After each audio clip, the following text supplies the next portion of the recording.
أعوذ بالله من الشيطان الرجيم. بسم الله الرحمن الرحيم. Assalamualaikum warahmatullahi wabarakatuh. Murid-murid, sebelum kita mulakan pembelajaran kita, marilah sama-sama kita membaca doa penerangan hati. Bismillahirrahmanirrahim. Allahumma aftah alaina hikmataka wanshur alaina min khazaini rahmatika ya arhamar rahimin. Rabbi shrah li sadri wa yassir li amri wahlul 'uqdatam min lisani yafqahu qawli. Wa sallallahu ala sayyidina Muhammad wa ala alihi wa sahbihi wa sallam. Walhamdulillahi rabbil alamin. Murid, kita sambung pembelajaran kita iaitu pada perkara tauhid. Baik, yang lepas kita dah tengok iaitu pada pelajaran yang ketujuh tentang sifat-sifat mustahil atas Allah Ta'ala. Berkenaan sifat mustahil yang pertama iaitu al-adam, lawan bagi sifat wujud. Kemudian al-huduth, lawan bagi sifat qidam. Turuwul adam, iaitu al-fana, lawan bagi baqa, iaitu kekal. Kemudian al-mumatsalatu lil hawadis,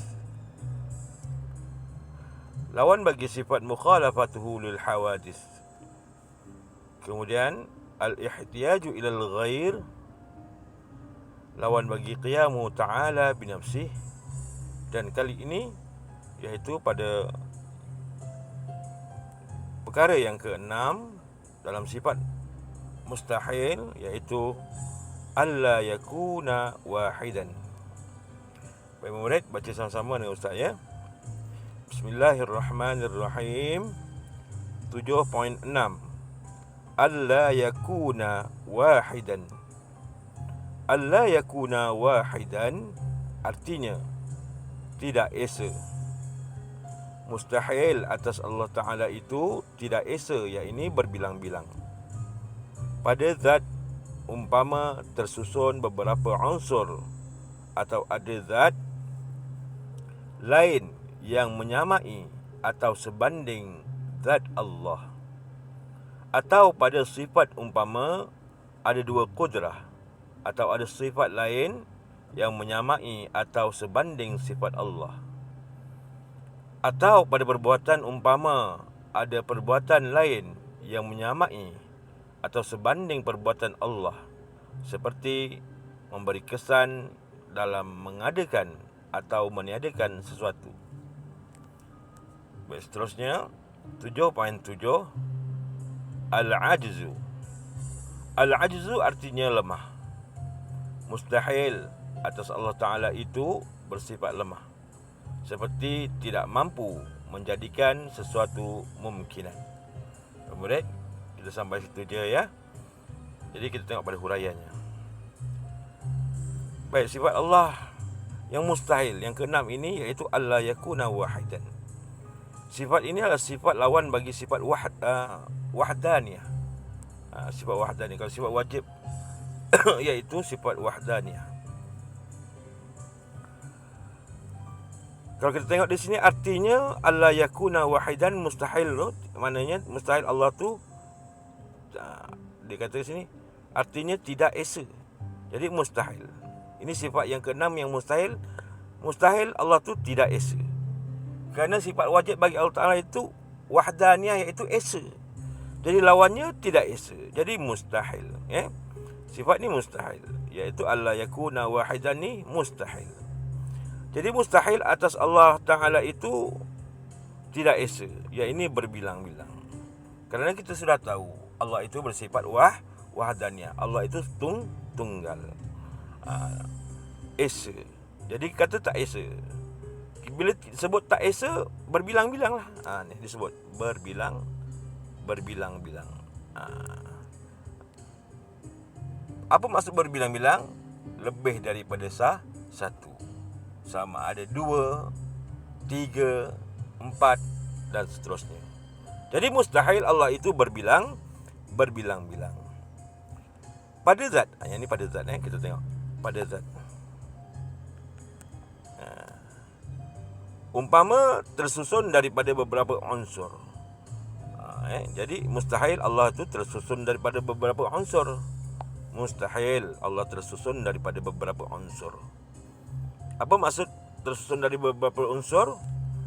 Macam kita kalau makhluk, kita makhluk manusia, kita tersusun daripada dalam diri kita ada darah, ada daging, dalam badan kita ada udara, ada tanah, dalam badan kita ada air, dan ada tangan yang duduk di atas, kaki duduk di bawah, kepala duduk di atas, perut duduk di tengah. Itu tersusun. Itu maksud tersusun daripada beberapa unsur. Atau dikata jadi kata dia pada zat umpama tersusun daripada beberapa unsur. Jadi mustahil lah. Mustahil zat Allah Ta'ala itu tersusun daripada beberapa unsur. Atau ada zat apa? Kita tengok. Ada zat lain yang menyamai atau sebanding zat Allah. Jadi mustahil. Sedangkan kita tahu Allah itu Maha Esa, dialah dialah satu-satunya Tuhan, tidak ada Tuhan yang lain. Seperti dalam bacaan kita, tahlil kita itu la ilaha illallah. Apa ni la? Tiada. Ilah Tuhan. Illallah melainkan Allah. Jadi mustahil. Kalau ada kata ada yang lain menyamai atau sebanding dengan zat Allah. Mustahil. Atau pada sifat. Tengok. Pada sifat pula. Tadi pada zat kan. Sekarang pada sifat Allah. Umpama ada dua kudrah. Umpama ada dua kudrah. Jadi apa? Mustahil. Atau ada sifat lain yang menyamai atau sebanding dengan sifat Allah. Ada yang lain, orang lain dia ada sifat kudrah macam Allah Ta'ala juga. Mustahil. Kerana Allah sahaja yang berkuasa, yang maha berkuasa. Seperti kata ada yang boleh melawan Allah Ta'ala. Mustahil. Kerana Allah itu berkuasa. Dialah satu-satu Tuhan yang berkuasa. Tidak ada Tuhan melainkan Allah. La ilaha illallah. Atau pada perbuatan. Yang ketiganya tadi pada zat, kemudian pada sifat, sekarang yang ketiga pada perbuatan. Af'al, pada perbuatan. Umpama ada perbuatan lain yang menyamai atau sebanding perbuatan Allah Ta'ala. Seperti memberi kesan dalam mengadakan ataupun meniadakan sesuatu. Macam kita cakap lah, manusia ni Allah yang ciptakan. Tapi kalau binatang yang bukan Allah yang ciptakan. Habis apa ciptakan? Ada Tuhan lain yang ciptakan. Jadi mustahil. Kenapa mustahil? Kerana kita tahu la ilaha illallah, tiada Tuhan melainkan Allah. Itulah sifat wahdaniyah. Lawan bagi sifat ni, alla yakuna wahidan. Kemudian seterusnya, sifat yang seterusnya iaitu 7.7, iaitu al-ajzu. Al-ajzu artinya lemah. Baik, apa kalau kita nak tahu, al-ajzu lawan bagi sifat Allah, iaitu disebut qudrah. Qudrah. Apa makna qudrah? Berkuasa ataupun super power. Power hebat. Qudrah. Jadi Allah itu bersifat qudrah, esa. Tapi yang mustahil ini apa? Al-ajzu. Dikatakan Allah itu lemah. Mustahil Allah adalah lemah. Kerana apa? Kita tahu Allah itu berkuasa.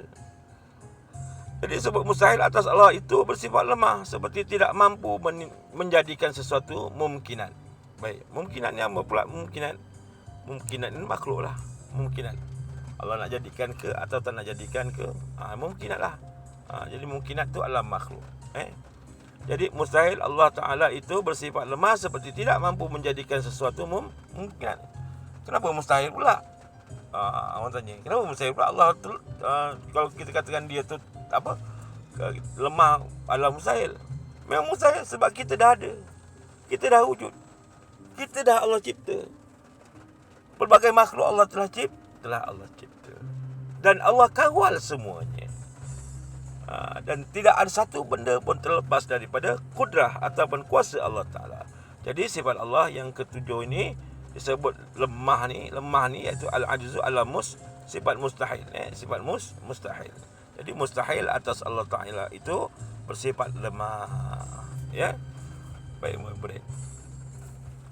Ustaz nak minta lepas ni murid buat latihan dalam buku aktiviti sampai tajuk sifat kaunuhu qadiran, kaunuhu muridan tu semua. Jadi boleh juga kalau nak teruskan pada sifat mustahil ni. Jadi akan datang kita akan teruskan pada sifat Allah yang ke-8, al-karahiyah. Untuk itu wabillahi taufiq wal hidayah. Wassalamualaikum warahmatullahi wabarakatuh.